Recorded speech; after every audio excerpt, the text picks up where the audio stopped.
बच्चों, हम आपको व्याकरण वाटिका में पाठ 3 शब्द और वाक्य पढ़ाएंगे।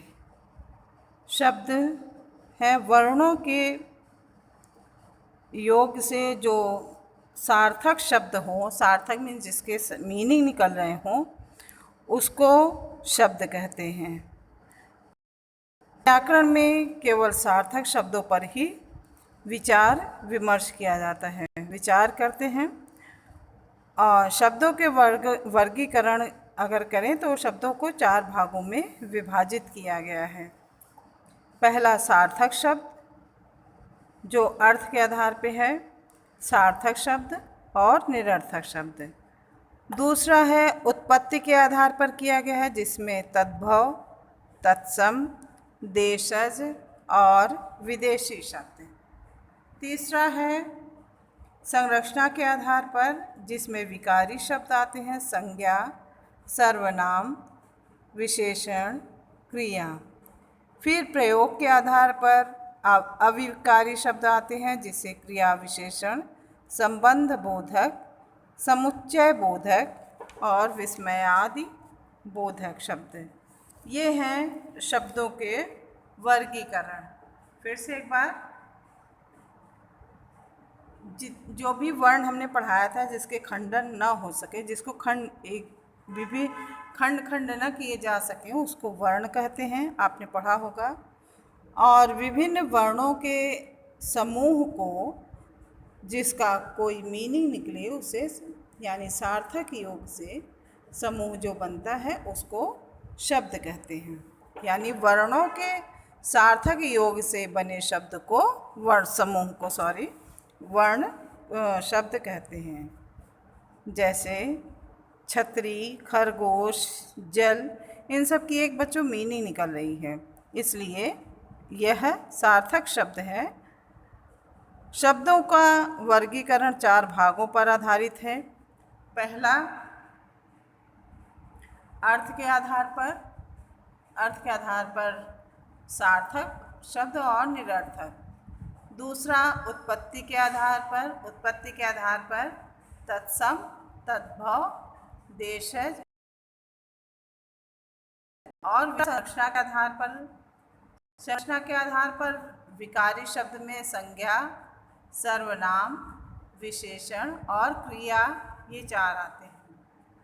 प्रयोग के आधार पर क्रिया विशेषण, संबंध बोधक, समुच्चय बोधक और विस्मयादि बोधक, ये 4 वर्गीकरण हैं।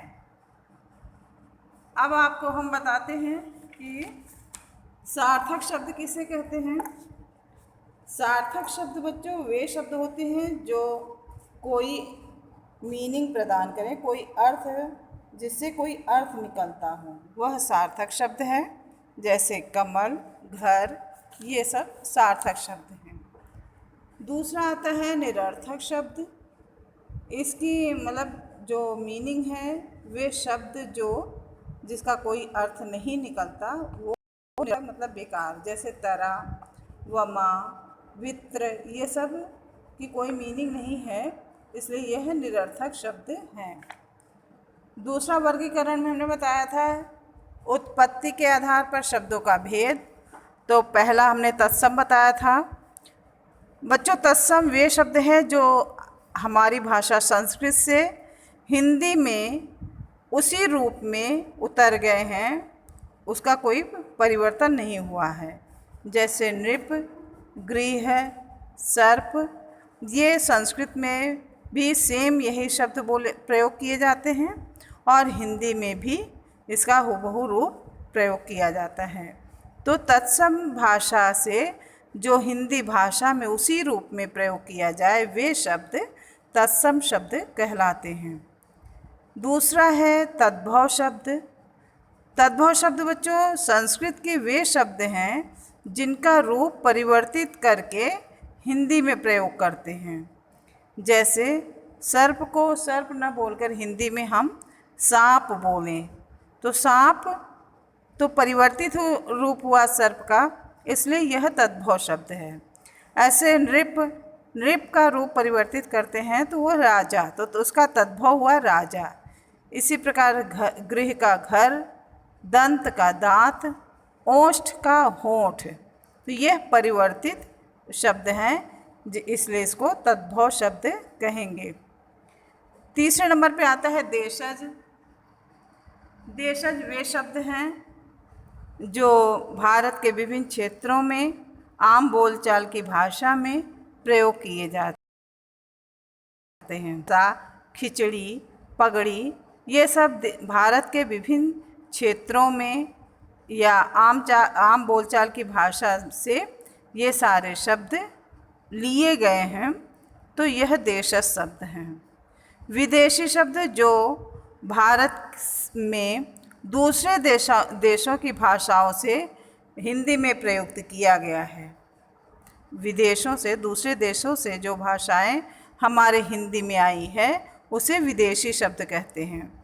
जैसे सब्जी, ये हमारे देश की भाषा नहीं है, ये हिंदी नहीं है, ये विदेशी शब्द है। सब्जी, आदमी, वकील, सौगात, रुमाल, तौलिया, कैमरा, ये सब विदेशी शब्द हैं। तीसरा है संरचना के आधार पर शब्द। तो बच्चों ये हमने यहाँ से ये दो भेद हम आपको नेक्स्ट वीडियो में पढ़ाएंगे। अभी तक आप इन दोनों को पढ़िए और समझने का प्रयास करिए। धन्यवाद।